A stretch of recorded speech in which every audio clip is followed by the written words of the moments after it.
Hello, everybody. Welcome back. I released this video actually a couple days ago, and unfortunately, a good chunk of you guys can't watch it.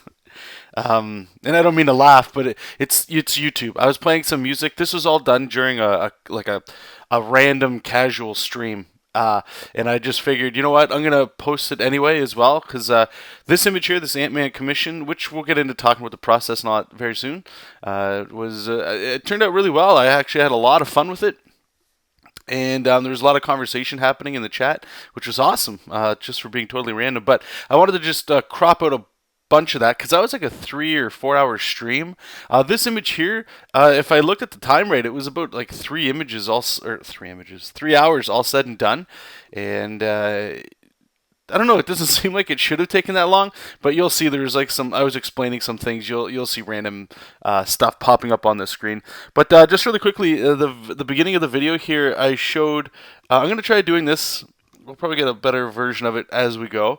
But I want to have a version, or sorry, like a screen in the beginning, just showing you guys or telling you guys what I'm using, because I do get a lot of people asking that now. Shameless plug, I suppose. I will be putting those brushes as an update on my Patreon account probably the end of this month or start of next month. So whenever you're watching this video, July 2016. Okay, and the reason for that is because if I start going down this route, a lot of people, everybody asks, everybody likes brushes and stuff, and brushes do help, but it is more skill based on your own part. But I can't argue. I like downloading brushes too. So I have a little list in the beginning there just explaining which ones I'm using. And you can go back to the video or the start of the video whenever you want here just to check it out. Just hit pause and you can have some fun working with the images you're doing. So you saw I was working on the roughs, I like to call it, and I talked about this during the stream, and I've talked with you guys about it before as well. I like to use like that you can kind of see it's like a fat brush. There's no texture to it. There's no pressure sensitivity, anything. It's just flat, so that while I'm drawing, I can't get in there and do detail work. I can't get lost in the image as if you were like normally inking. If any of you guys have ever felt that, or even penciling, since you can shade and build up values and stuff, you tend to get lost a little bit, and it's fun. It's a good thing. I like to say that for when we get to inks and stuff, but for hammering out like a breakdown, and I'm going to be using the terminology that Freddie Williams talks about in the DC Comics Guide to Digitally Drawing Comics. Can't have a video without bringing it up once again. But yes, so I've got that down there, and I was just throwing in ideas of the background, and Spider-Man's very small on there, and this is a commission for Patreon as well. So normally they don't get this detailed. There was some reasoning behind it, but that's neither here nor there. So right now I wanted to come into Photoshop, and this was actually fun. I haven't really done too much of this building paths faces stuff in a very long time, and I was just showing and talking to the people in the chat about how to do this and how to go about it. Again, get the DC Comics Guide. Freddie talks about how to make your own. These are custom ones here. He also has some on his site that you can purchase as well. I've bought those, and they're actually wonderful. It just saves a whole bunch of time. As you can see, like, I think you can see the clock spinning in the top right there, and I don't know, maybe took 20 minutes maybe to draw it. And I mean, they're not complicated images and stuff, but it's always fun. It's always fun just to do this sort of thing, and it does save time down the road. Maybe not on the piece you're working on right now, but down the road when you're, years from now when you're still working on pages, it's a great asset to have.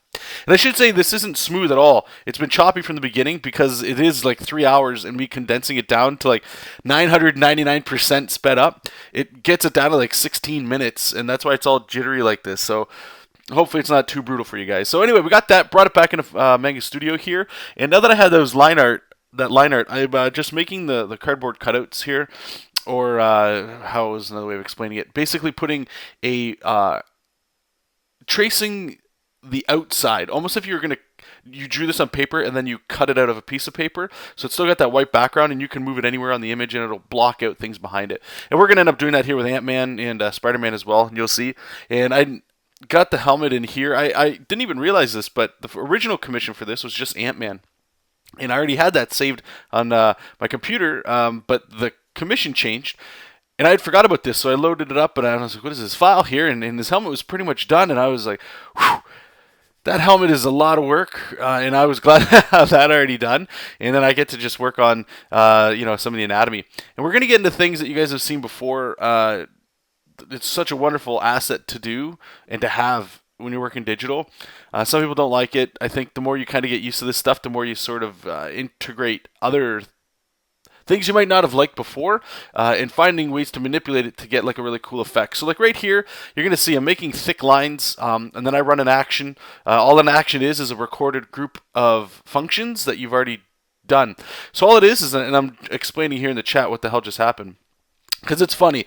I talk about that almost pretty much in every single video I do, but we're always getting new people following and all that kind of cool stuff. So some people are just blown away by like, oh wow, I want to, that seems so cool. But really all you're doing is making a new layer, drawing with like a fatter brush. The idea is think of the outside area of that brush that you're drawing. That's going to turn to the line art. Okay, so you'll have a new layer, you'll make this shape, and then you hold control and click on that layer, like in that little thumbnail image part of the layer, just to left all the words, and it'll select the image like you just saw me do there. And then you just reduce the selection by the width of the brush. So in this case, I'm using a 4-pixel brush.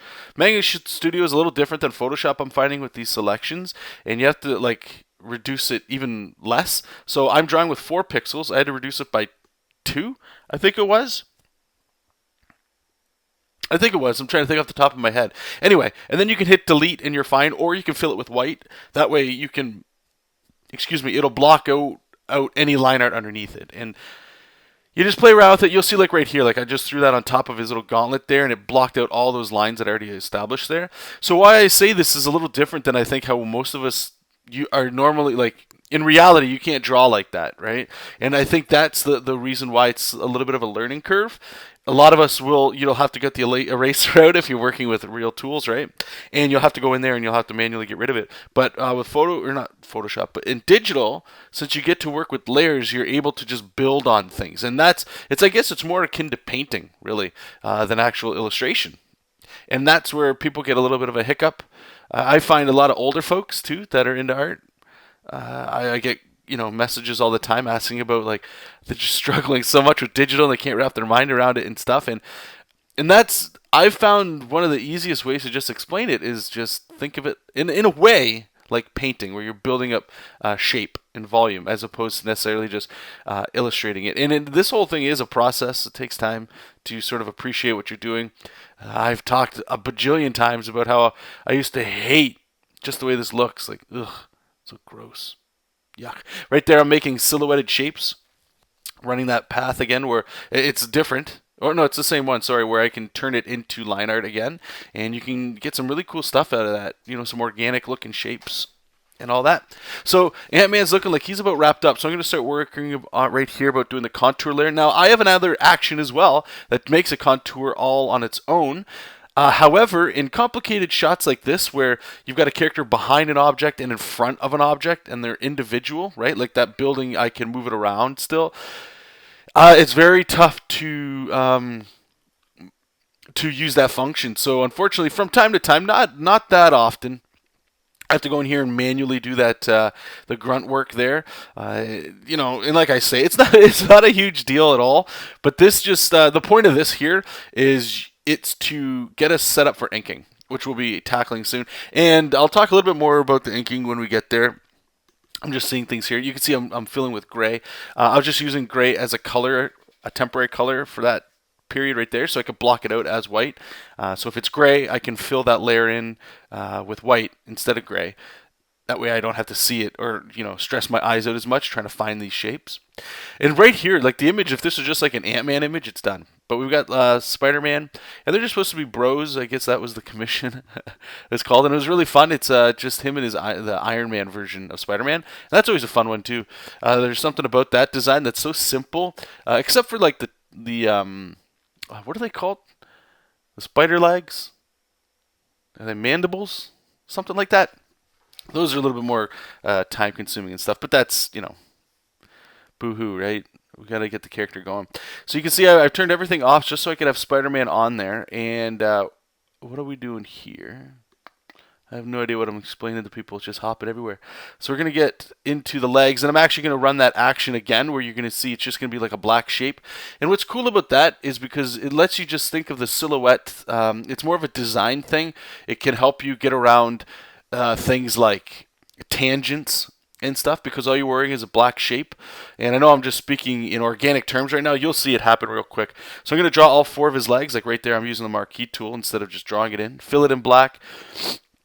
And then we're going to run the path, and there you go, instant line art. And then the challenge here is to go in after and then make it look like it's three-dimensional, right? I'm also even going in here to do it with his costume, right? And what I'm hoping this is showing is just the range that a tool like that has. Now, you quickly saw there, since I have Spider-Man on his own separate layer, and then I ran that path, I'm able to move him around. So maybe I didn't like exactly where I had him in the roughs, or, I could actually still remove him from this, and the image is still intact, which is actually very powerful stuff, because you never know, right? Like maybe I want to turn this into a print. I like it so much, I want to turn it into a print, but Spider-Man is just sort of like, maybe it's not the image I want, right? Maybe a new Antman's coming out, and you want to have an Antman print.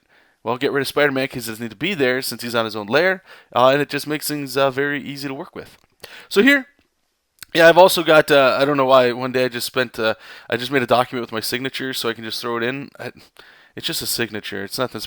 I don't know. I think I'm getting too into this digital stuff. So here we're inking, and this is where the image really starts to take off. This is where you start to really have some fun. I was explaining here where if you fill in with drawing with white, as you can see, you can give the illusion, and it does take some work, but it gives you the illusion that there's a lot more detail in there than there really was. And that's something that's very powerful, and I think, and I hope some of you are experimenting with inking as well, digital anyway. Traditional, it's the same sort of tool.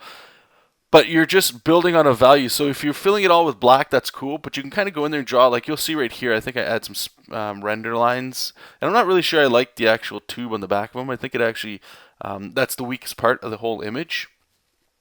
But what you're going to do.